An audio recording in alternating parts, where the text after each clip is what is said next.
Self-induction. It is a property of a coil by which it opposes the change in current in itself. So we'll see some examples and then understand what are these changes which the coil is opposing. So let's consider a loop in which some current is flowing.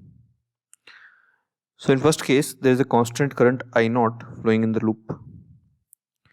Now this magnetic field is generated with the same current. So this flux inside this loop is also because of I naught. So with time, because I naught is constant, this flux is also constant. And if flux inside a loop is constant, then no EMF is induced in the loop. Second case, when the current is increasing. So as the current increases, the flux passing through this loop will increase. And we know from Faraday's law that if flux is changing inside a loop, the EMF induced in the loop is d phi by dt. So you can see here from the right hand thumb rule, you can check that if the flux is increasing, the field lines are going inside the plane. So to oppose that, the field lines should come outside the plane from the EMF induced. So the EMF induced will be in this direction.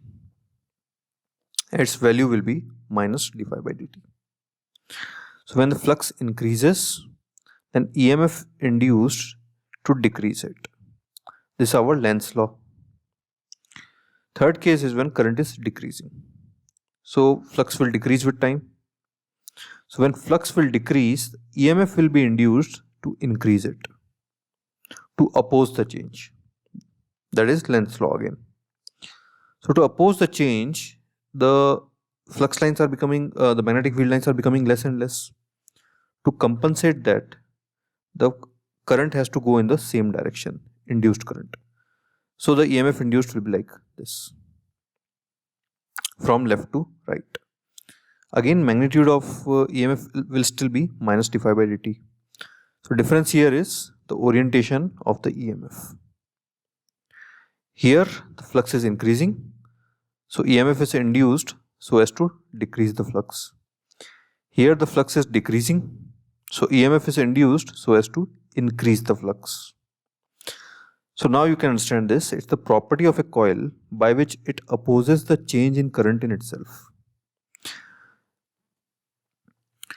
So here increment in current is countered by the battery, which is oriented in such a way that positive side is on the left. So it will counter this increase in current. Here the current is decreasing, so the batteries will increase the total current. So it opposes the change in current in itself. If current is increasing, it will decrease it. EMF induced will decrease it. If current is decreasing, then EMF induced will increase it. So this is just a fundamental way of understanding how the self-induction works. Now we'll get into the mathematics of it.